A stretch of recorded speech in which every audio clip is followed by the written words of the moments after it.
Olá, hoje a gente vai mergulhar num tipo de sedução bem específico.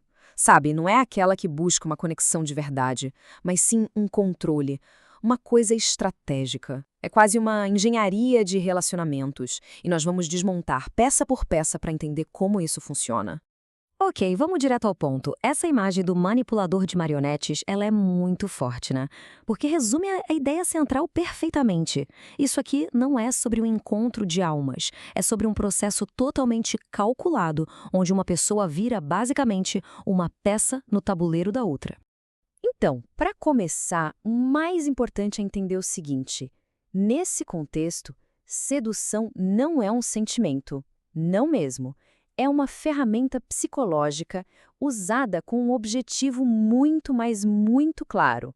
A definição é essa aí, bem direta. O propósito todo é usar charme, usar uma conexão que parece real para uma única coisa: derrubar as defesas de alguém. É sobre criar um acesso rápido e direto ao mundo interior da pessoa. E como é que isso acontece na prática? Bom, a fase inicial é avassaladora. É tudo muito intenso, muito rápido. A pessoa sente que encontrou algo raro, uma conexão que parece mágica, sabe? O manipulador parece ler a mente do alvo, entende a pessoa como ninguém jamais entendeu e, claro, oferece exatamente aquela validação que a pessoa precisava ouvir. É uma armadilha, e uma armadilha quase perfeita. Agora, a coisa fica ainda mais perigosa. Vamos ver como essa dinâmica toda ganha uma força absurda quando o manipulador está numa posição de autoridade. Pensa num mentor, num terapeuta, num líder espiritual. O que é mais interessante aqui são esses três mecanismos que dão uma vantagem desleal, digamos. A posição de poder já entrega uma confiança de bandeja. O ambiente em si, seja terapêutico ou o que for, convida a pessoa a se abrir. E para fechar, a reputação da pessoa cria um escudo. O alvo já entra nesse jogo em total desvantagem, sem nem fazer ideia. Certo, agora a gente chega no coração da coisa, no manual de operações. Existe um ciclo, um padrão bem previsível, com 4 estágios que essas personalidades costumam seguir à risca. Essa progressão é quase uma receita de bolo. Começa com a idealização, aquele encantamento todo. Assim que o vínculo emocional está criado, o jogo vira para a exploração, onde os limites começam a ser testados, bem sutilmente, e por fim vem a desvalorização. É quando a pessoa começa a questionar e o controle é mantido pela confusão e pela crítica velada. Mas e quando o alvo começa a sacar o que está acontecendo? Quando o padrão fica claro? Ah, aí temos um ponto de virada fundamental que causa uma mudança imediata e drástica no comportamento do manipulador. E aqui está o pulo do gato. O objetivo muda, da água para o vinho. Não é mais sobre controlar, é sobre se proteger. A pessoa que descobriu o jogo vira uma ameaça. E essa ameaça precisa ser gerenciada, neutralizada a qualquer custo, para proteger a imagem pública. Então, como essa tal neutralização acontece? O manipulador saca um verdadeiro arsenal de táticas de contra-ataque. Vamos dar uma olhada nas principais. A primeira linha de defesa é atacar a credibilidade. Antes mesmo que o alvo consiga contar a sua versão da história, a imagem dele ou dela já está sendo destruída nos bastidores. A pessoa passa a ser vista como alguém instável, exagerada, em resumo, alguém em quem não se pode confiar. O ataque raramente é direto, de frente. Pelo contrário, o trabalho é todo feito nas sombras.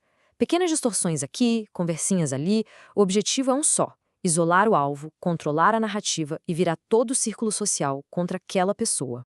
E essa aqui talvez seja a tática mais genial e cruel de todas. O agressor vira o jogo completamente e se coloca como a verdadeira vítima da história. Ele vai dizer que foi injustiçado, traído, manipulado, explorando a percepção do grupo para ganhar toda a simpatia. E aqui a gente entra de cabeça no território do gaslighting. É aquela tática de negar e distorcer a realidade de forma tão insistente que o alvo começa a duvidar da própria sanidade, da própria memória. É uma maneira de simplesmente apagar a verdade. Por fim, se o alvo ainda hesita, entra em cena a retaliação emocional para puxar de volta. Usa-se a culpa, um pouco de afeto, depois frieza. Mas se nada disso funcionar e o controle for perdido de vez, aí vem o descarte. A relação é terminada de forma súbita, fria, como se nunca tivesse significado absolutamente nada. Vamos amarrar as pontas agora. Por que esse padrão é tão eficaz e como a gente pode, de fato, entender o jogo que está sendo jogado por trás de tudo isso? Olha, essa comparação ilustra perfeitamente o desequilíbrio fundamental da coisa. Pensa bem, de um lado tem uma pessoa reagindo com base no que é real, no que é emocional, na verdade dela. Do outro lado tem alguém operando com estratégia, como se fosse um jogo de xadrez. São duas realidades que simplesmente não se comunicam. Mas o que motiva esse tipo de comportamento? No fundo, não é sobre a outra pessoa.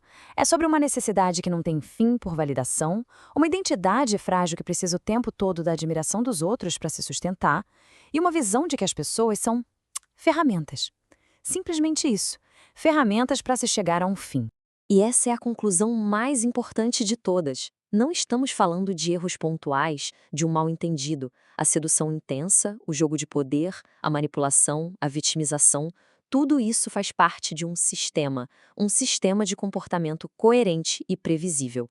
A chave para enxergar a verdade é justamente reconhecer que existe esse sistema. E para fechar, fica aqui uma reflexão. Sabendo que se trata de um sistema estratégico e não de uma reação emocional genuína, qual seria o erro mais comum que alguém comete ao tentar expor ou confrontar essa dinâmica? É algo que nos faz pensar de novo sobre aquela assimetria que a gente acabou de ver. Fica aí a provocação.